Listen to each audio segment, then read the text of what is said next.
Hola a todas y todos, le damos la bienvenida a este nuevo video. Hoy revisaremos un concepto crucial en el desarrollo de los instrumentos. Nos referimos a la obtención de evidencias de validez. Asimismo, también aprenderemos sobre cómo se calculan e interpretan los resultados de un instrumento a partir de los baremos o normas. En relación al concepto de validez, lo primero que debemos destacar es que este concepto históricamente ha tenido múltiples significados, dependiendo principalmente del significado del ámbito donde se utilice. Afortunadamente, a partir de 1999, se empezó a consolidar una visión unitaria del concepto, el cual a día de hoy está bastante bien delimitado. Por lo mismo, desde ya las y los dejamos invitados a que lean el resumen que preparamos sobre el texto Fiabilidad y Validez de Gerardo Prieto y Ana Delgado. Mejor aún si pueden revisar el texto de manera completa. Ahora bien, hemos señalado que el estudio de las propiedades psicométricas fundamentales de un instrumento permite acumular evidencia respecto a la pertinencia de este instrumento para su uso concreto en un contexto concreto. Es por ello que hoy debemos revisar una de las propiedades más importantes, que se denomina validez. La cuarta propiedad, que se llama equidad y que apunta al funcionamiento diferencial de los ítems, los tendremos que ver más adelante, en una próxima ocasión. Respecto al concepto de validez, como les comentábamos, es un concepto que ha cambiado mucho a lo largo del tiempo y por eso es necesario aproximarnos al concepto desde distintas ópticas.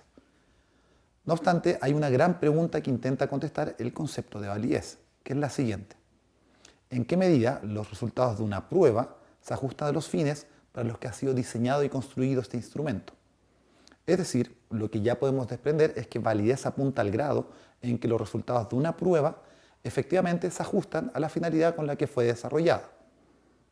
También es muy importante destacar que la validez no se refiere al test, sino que se refiere al uso del test, y que es un concepto unitario basado en diferentes tipos de evidencia.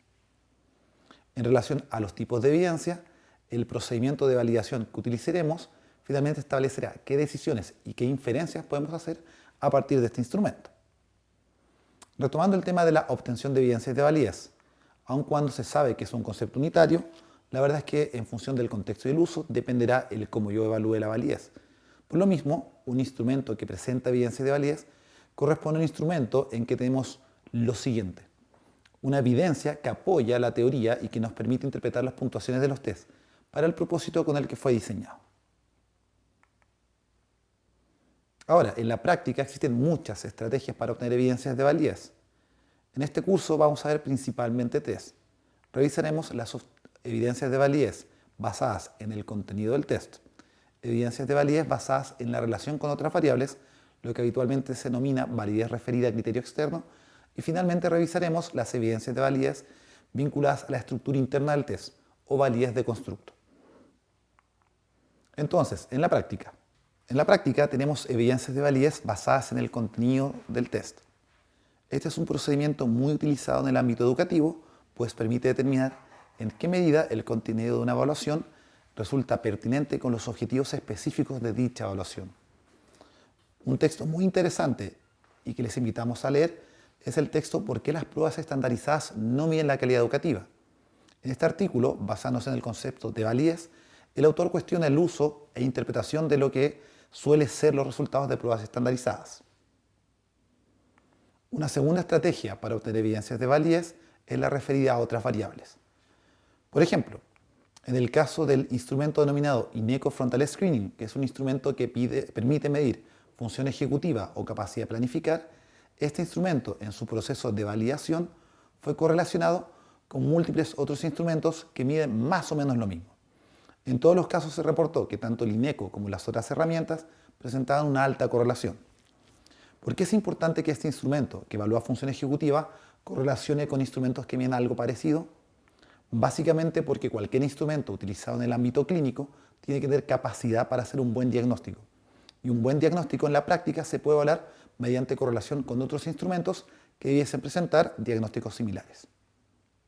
Otro ejemplo de evidencias de validez referidas a otras variables la encontramos en la investigación sobre la validación de un cuestionario sobre estrategias de autorregulación de la motivación en estudiantes universitarios.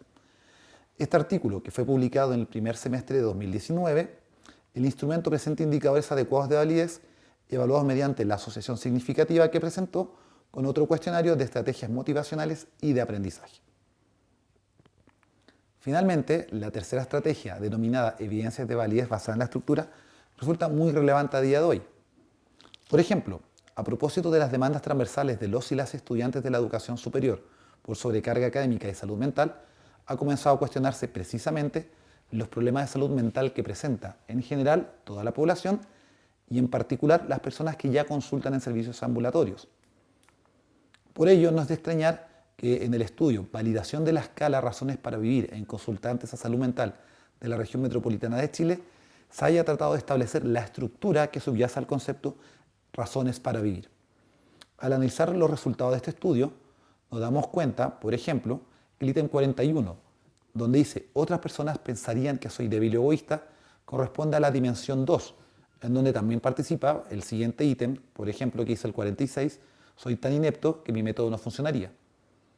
Pero, si vemos un poco más abajo, está el ítem 47, que dice no quisiera que mi familia se sintiera culpable después, el cual, aun cuando apunta al mismo constructo, que sería razones para vivir, es perteneciente a otra dimensión.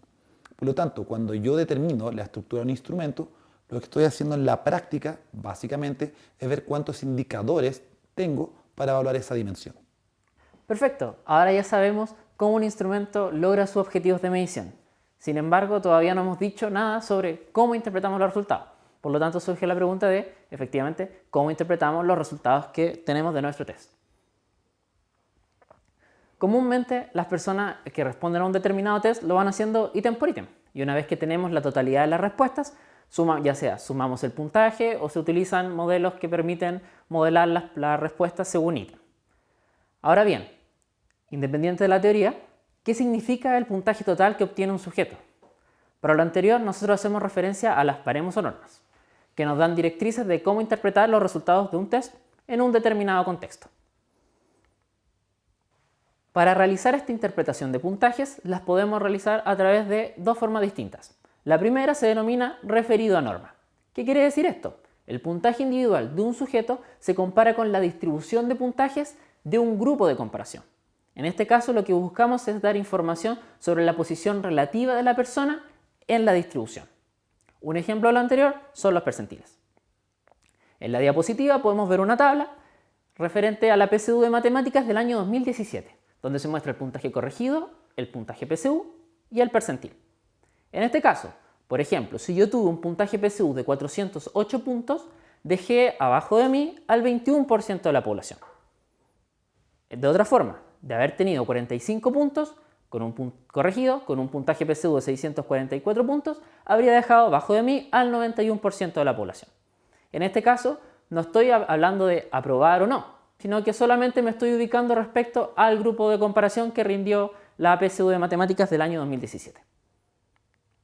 Una segunda forma de interpretar los resultados se denomina referida a criterio. En este caso ya no buscamos comparar el puntaje individual con una distribución de puntajes, sino que lo que nos interesa es ubicar al sujeto en categorías previamente definidas. Algunos casos podría ser una clasificación en alto, medio y bajo, presencia o ausencia, aprobar o reprobar. En el ejemplo, se utilizó un estudio realizado por el Observatorio Chileno de Drogas, donde se generó la siguiente tabla que utiliza los baremos generados por la Organización Mundial de la Salud para el consumo de alcohol, utilizando un determinado test. Pues así, por ejemplo, las personas que obtienen entre 8 y 15 puntos se ubican en la categoría de consumo de riesgo. Por otra parte, aquellas personas que tienen 20 o más puntos se ubicarían en la categoría de dependencia de alcohol. A modo de recomendaciones, diversas asociaciones internacionales de medición han elaborado directrices para el uso de test y el establecimiento de baremos en educación. Dentro de estas encontramos, por ejemplo, que las interpretaciones de los puntajes de los test solo deben ser realizadas en el contexto de los usos propuestos por el test.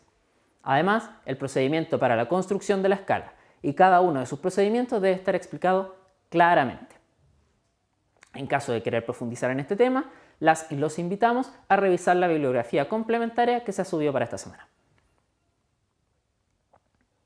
Recordando el último ejemplo que se presentó, nos hacemos la pregunta, ¿cómo se establecieron estas normas?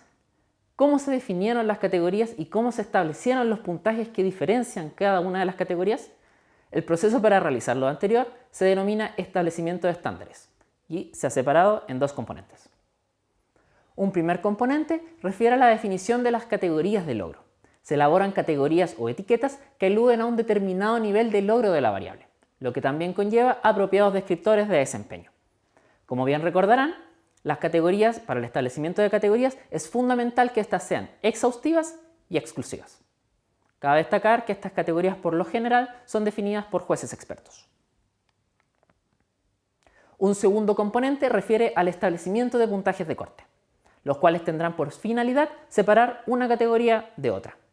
Si bien tradicionalmente los puntajes de corte han sido establecidos a través de jueces expertos, lo cual a día de hoy es recomendado por numerosas asociaciones internacionales de medición, lo cierto es que han ido cobrando fuerza aquellos métodos que denominamos como basados en la evidencia, los cuales utilizan procedimientos estadísticos para el establecimiento de puntajes de corte. A modo de ejemplo, en un proyecto de investigación se utilizó un cuestionario de motivación académica y se establecieron categorías de interpretación y sus respectivos puntajes de corte. De esta forma, los puntajes obtenidos en cada una de las dimensiones fueron transformados a categorías. Para este caso, los resultados se traducen en alta, media o baja motivación. En la tabla se observa cómo se establecieron los puntajes de corte. En este caso, para la dimensión denominada motivación intrínseca, se establecieron tres categorías, baja, media y alta, cada una con un rango de puntajes. Así, por ejemplo, si yo obtuviera 31 puntos en este cuestionario, pertenecería a la categoría de alta motivación, obteniendo la siguiente descripción. Sin nada más que añadir, los invitamos a revisar el resto del material de esta semana y nos vemos próximamente.